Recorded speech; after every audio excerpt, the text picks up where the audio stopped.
আজকে আমরা মূলত আলোচনা করব ট্রেনিংটা মূলত হচ্ছে ফাউন্ডেশন ডিজাইনের উপরে। ফাউন্ডেশন ডিজাইনের অনেকগুলো পার্ট আছে, তো তার মধ্যে থেকে আজকে আমরা দেখব হচ্ছে ফাইল ফাউন্ডেশন। তো এটা হচ্ছে একটা G+9 অর্থাৎ 10 তলা বিল্ডিং এর ফ্লোর প্ল্যান। তো এই ফ্লোর প্ল্যান দিয়ে আমরা এই বিল্ডিং এর একটা ফাউন্ডেশন বা পাইল ক্যাপ বাইল্ড এগুলো ডিজাইন করব। তো আমাদের এখানে কলাম লেআউট যেটা আমরা আগে থেকে করেছি, ইট্যাপসের টোটাল মডেলিং আগে থেকে করা আছে। তো আমরা যেহেতু শুধু ফাউন্ডেশন নিয়ে আজকে ট্রেনিং করব, তো আমাদের ইট্যাপসের মডেলিংটা আমরা হাইড করে গেলাম। আর তাছাড়া আমাদের পূর্বে একটা ইসলভের একটা ট্রেনিং আছে ইট্যাপস রিলেশন উইথ অটোক্যাড। সো ওই ট্রেনিং এর মাধ্যমে পুরো একটা বিল্ডিং এর মডেলিং দেখানো হয়ে গেছে অলরেডি। সো আমি আর ওটার ভিতরে গেলাম না, আমি বিল্ডিং এর ফাউন্ডেশন নিয়ে মূলত আলোচনা করব। তো আমাদের এটা হচ্ছে G+9 টোটাল 10 স্টোরিড একটা বিল্ডিং। তো এই বিল্ডিং এর আমাদের টোটাল অ্যানালাইজ করা আছে। তো তারপর আমরা একবার অ্যানালাইজ দিয়ে দেখি। তো এখান থেকে আমরা প্রথমে রান অ্যানালাইজ দিব। অ্যানালাইজ হচ্ছে মডেলটা।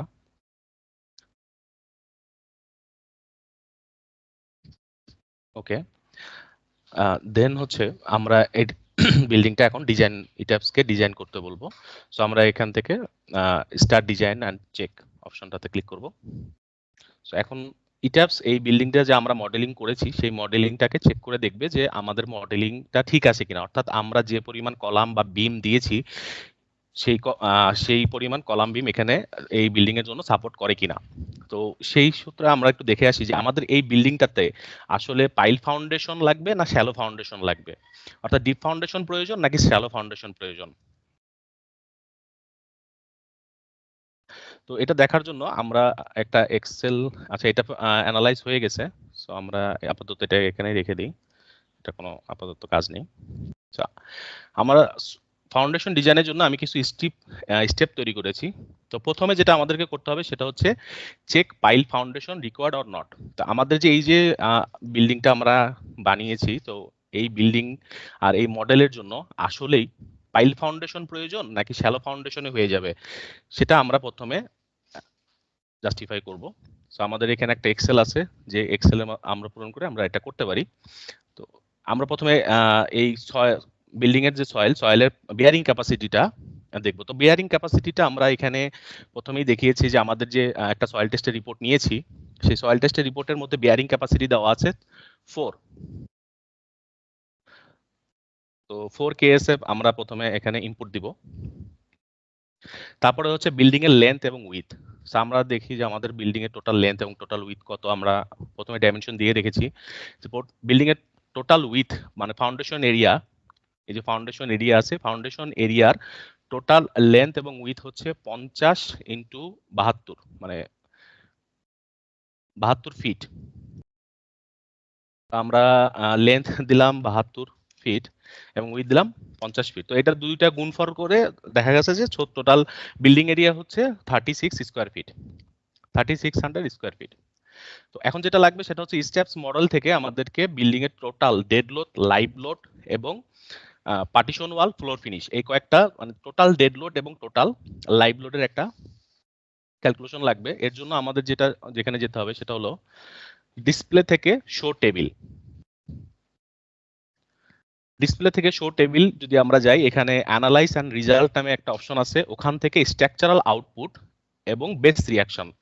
তো এখানে গেলে আমরা এই বিল্ডিং এর টোটাল যে ডেড লোড, লাইভ লোড এবং যত কম্বিনেশন আমরা দিয়েছি সকল কম্বিনেশন গুলা একটা টোটাল লোডটা এখানে শো করবে। তো আমাদের বিল্ডিং এর ডেড লোড হচ্ছে 3175। তো আমরা এটা ইনপুট দিব এখন।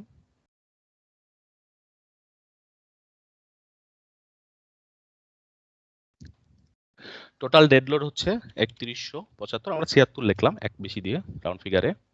টোটাল লাইভ লোড হচ্ছে 2108, টোটাল লাইভ লোড 2108 9 লিখলাম। এবং পার্টিশন ওয়াল আছে 3478 এবং ফ্লোর ফিনিশের টোটাল লোড আসছে 628। 628। তো অলরেডি আমাদের এখানে রেজাল্ট আসছে পাইল ফাউন্ডেশন। কিভাবে আসলো? আমাদের এই টোটাল যে আমরা লোডটা দিয়েছি সেই টোটাল লোডের যোগফল ডিভাইডেড বাই হচ্ছে আমাদের টোটাল বিয়ারিং ক্যাপাসিটি। যদি আমরা ধরি 3176 34 78 628 টোটালটার যোগফল ডিভাইডেড বাই হচ্ছে আমাদের টোটাল বিয়ারিং ক্যাপাসিটি। এখান থেকে মূলত আসছে যে ফাউন্ডেশন এরিয়া, আমাদের ফাউন্ডেশন এরিয়া আসছে 2347। তো কিভাবে বুঝলাম পাইল ফাউন্ডেশন? যদি ফাউন্ডেশন এরিয়া যে টোটাল যে ফাউন্ডেশন এরিয়া আসছে সেই টোটাল ফাউন্ডেশন এরিয়া যদি বিল্ডিং এরিয়ার থেকে কম হয় তাহলে এটা হচ্ছে পাইল ফাউন্ডেশনের মধ্যে যাবে, অন্যথায় ওটা শ্যালো ফাউন্ডেশন বা অন্য যে ফাউন্ডেশন আছে ফুটিং ফাউন্ডেশন ওগুলোর মধ্যে যাবে। তো এখানে এটা আমি দিয়েছিলাম, যার জন্য এটা আসছে শ্যালো ফাউন্ডেশন বা পাইল ফাউন্ডেশন। এটা একের মানে ফাউন্ডেশন এরিয়া থেকে যদি বিল্ডিং এরিয়া বেশি হয় তাহলে এটা পাইল ফাউন্ডেশনের মধ্যে যাবে, অন্যথায় ওটা শ্যালো ফাউন্ডেশনের মধ্যে যাবে।